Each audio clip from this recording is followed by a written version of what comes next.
Alright, welcome. This is going to be my first video of the One Piece trading card game.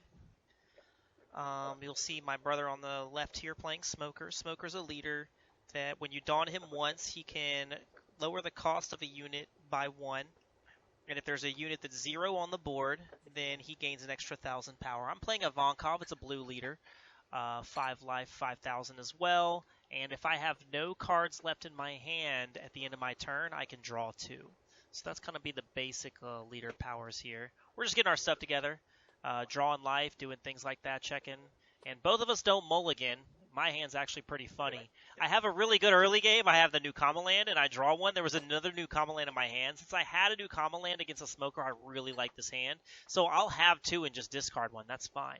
As you can see, he has the Garp to start off with here.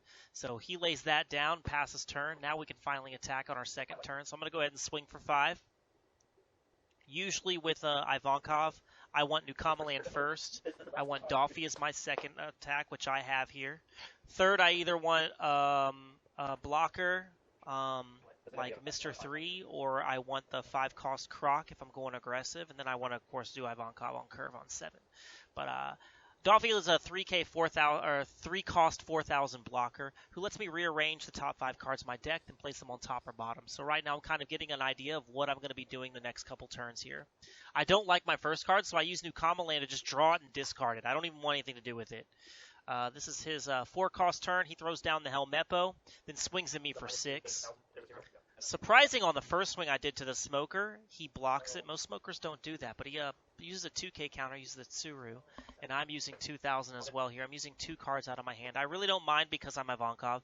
I kind of thrive from playing with a lower hand card count, so that's not a big deal to me. So we're swinging for 5, which means I'm probably going to use the rest of my Dawn to do something else here.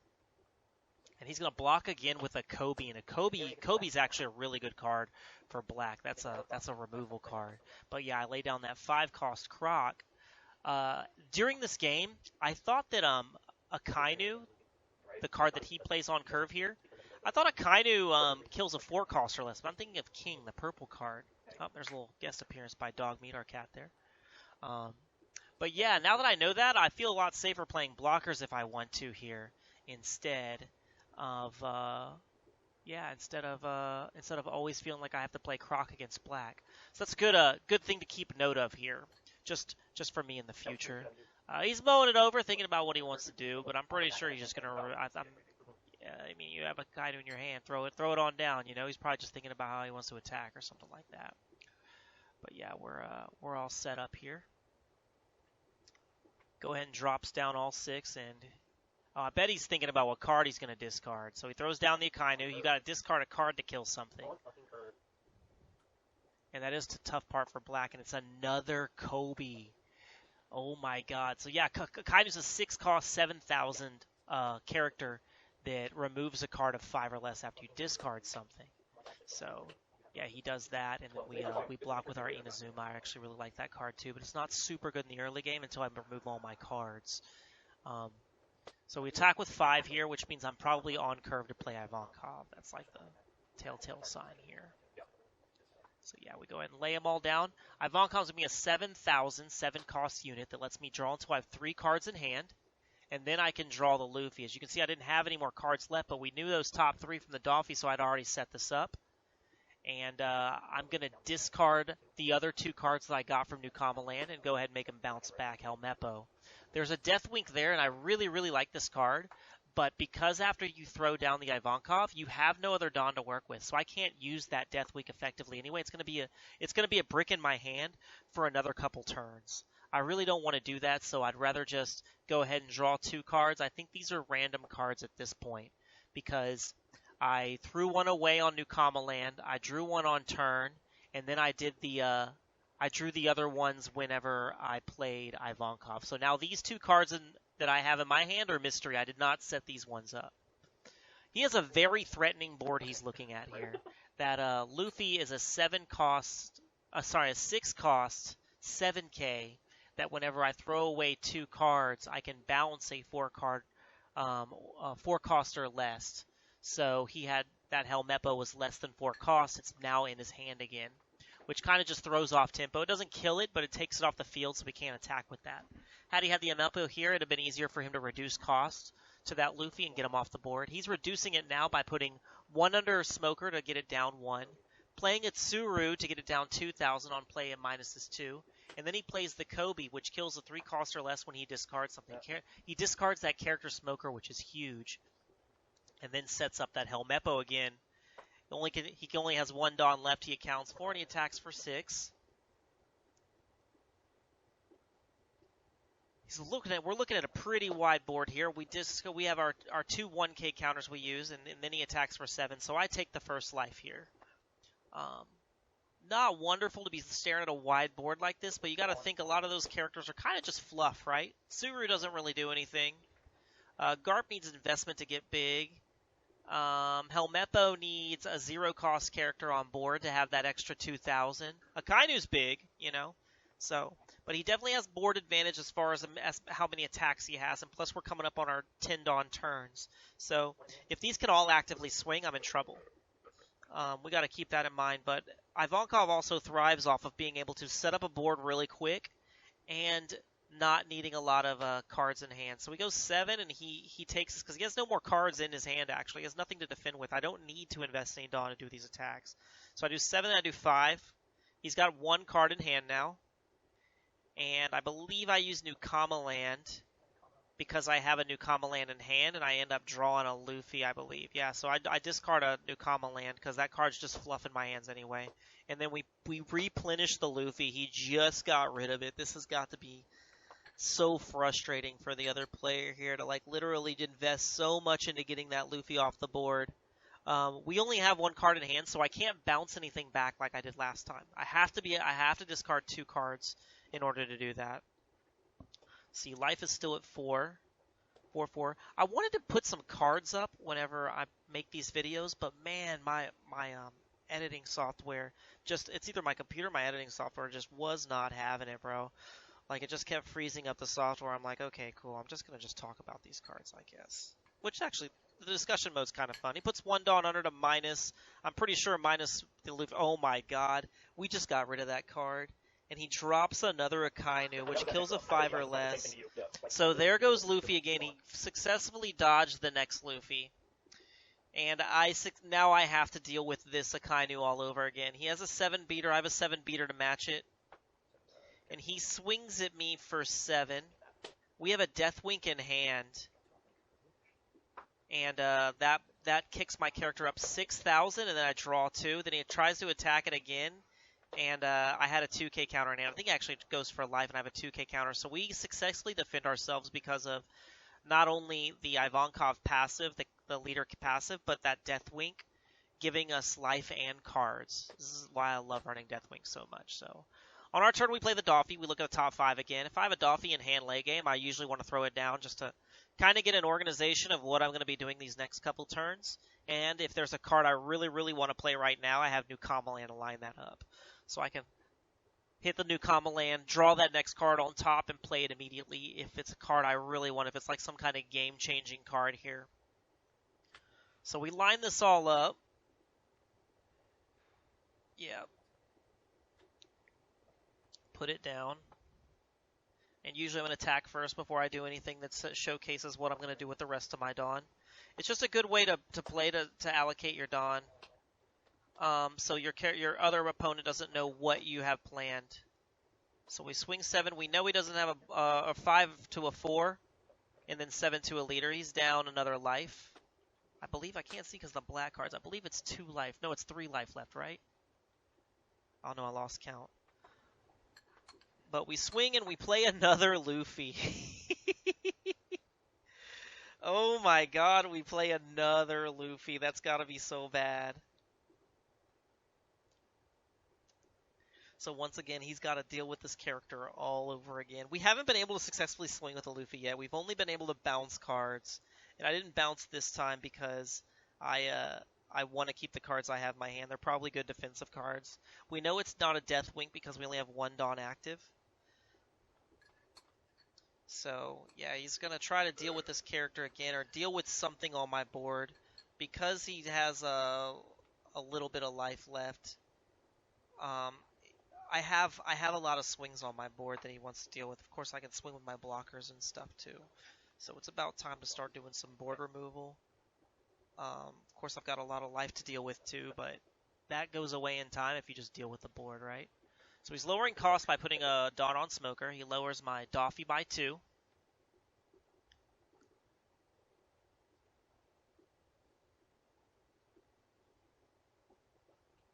There's my 2 cards in hand there. He's still mowing over. Like I said, it's a lot to think about whenever you've got a really threatening board like this. And he's thinking about using that Helm Mepo passive. I think he does, actually. I think he tucks a Dawn underneath it. And attacks with it. So he's tucking a Dawn underneath, which raises up to 4 and lowers the cost because now he's attacking. So now this is a 6,000 unit, and he's attacking something. But what I'm going to do here is I'm going to go ahead and block with the unit that he's attacking with. I'm going to block with the unit he's already lowered because the Garp, whenever it swings, it gets a KO on a 0. So I might as well just block with it and get some kind of value out of it. Now he's swinging for 8,000. I don't fucking like that at all, bro. I believe at my Ivankov, and I block that too because I want to keep the characters up. I want the heavy swings more than anything. Swing 7 now, and I go ahead and 1,000 counter that. So the Ivankov lives, and we have Luffy still on the board. Maybe it'll stick this time. Who knows? We play 3 and 2. Isuka, the 3 is a 3 cost 4,000 unit that whenever it attacks and kills something, it gets to restand. So if it attacks and kills something, then you can restand it and essentially attack again. You can only do it once per turn. And then the Tsuru replaces the other Tsuru. This Tsuru is a blocker. It doesn't lower cost. It's a blocker. So he's got a board state set up to kind of either defend his character or his board, and not a very threatening attacker, but a pretty good body there. Definitely something better than the old Tsuru. The old Tsuru was a 0, like a 0 unit. Like there's no attack power on it. He'd have to invest 5 Dawn for some kind of swing. We go ahead and attack. Looks like the Helm Mepo, and he blocks, which is kind of a telltale sign that he doesn't have any counter in hand. So I think I just swing away. I think I take that as there's no counter in hand. I can just start clearing board. So I go 7 to 7 to chance it. And as we can see now, that's some kind of event card that he's not blocking with. So we go 7 to 7, then we go 7 to Helm Mepo. And essentially he's down from a complete board to a 2-character board. And then we Mihawk. That's a 9 cost 9,000, which sends a unit to the bottom. I send that Isuka card to the bottom, and we're left with 1 character to deal with on the board. This is a very, very successful turn. This is definitely like, trimming the yard up. We're in a very good position to win the game now, or at least have advantage. Start attacking life. We really like so. Most black decks, the Smoker and the Akainu leaders, they thrive off of KOing units, but they have to discard a card to do that. So when they're low on cards, they really, really feel it. As in with me, like this is home for me. Having low card count is home for me. And he goes ahead and invests his Dawn to clear board. He clears the Luffy and the Ivankov, both 7,000s, which is a really good turn. He just essentially did the same thing. It's just his character's a 3,000, mine's a 9,000. Mine's very tough to deal with. I play the Buggy here, but I actually take this back. I don't want to play the Buggy. I don't want to put a 1-cost unit on the board and give a Smoker an extra 1,000 every time he attacks. I just don't want to do that. We're nearing in-game, and I don't want to give the extra 1,000 power just to get a character on board that I might want. So we attack for 5 and we get rid of him. He takes a life with the 9,000 hit because he just doesn't have a lot of cards in hand. He doesn't really have a way to block here. We use New Kama Land real quick. We're setting up. And we discard from our New Kama Land, and we actually get another Ivankov. And once again, it's so easy for us to set up a board. Ivankov plays another blue blue impel down unit. When I went to discard, by the way, from New Common Land, I almost discarded my whole hand and just chanced the fact that I would get a blue unit because Mr. 3 is not a great unit. It's a 5 cost 5,000. That part's great, but his ability is that you can send a cost 2 to the bottom of the opponent's deck, and then at the end of the turn, Mr. 2 goes to the bottom of the deck as well, which kind of doesn't make any sense. But I at least got another unit on board just for him to play another Akainu and wipe it off. But that's not a big deal. It's like at least I got that on the board. And then he swings it my Mihawk for 9,000.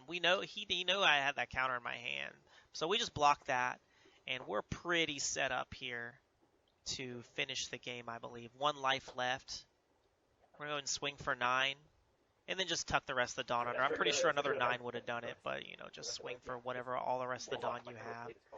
And there's another Helmeppo. He's got 3,000 in hand.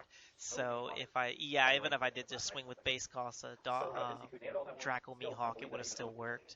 But yeah, that's the game. Let me know what y'all think. Let me know if there's any changes or anything y'all want to see. Maybe me break down cards a little bit more or what have you. I look forward to making more of these videos. But yeah, give me a like, just help me out a little bit while I'm getting this started, and thank you so much for joining me. Peace, guys. Did I naturally hit you? And I naturally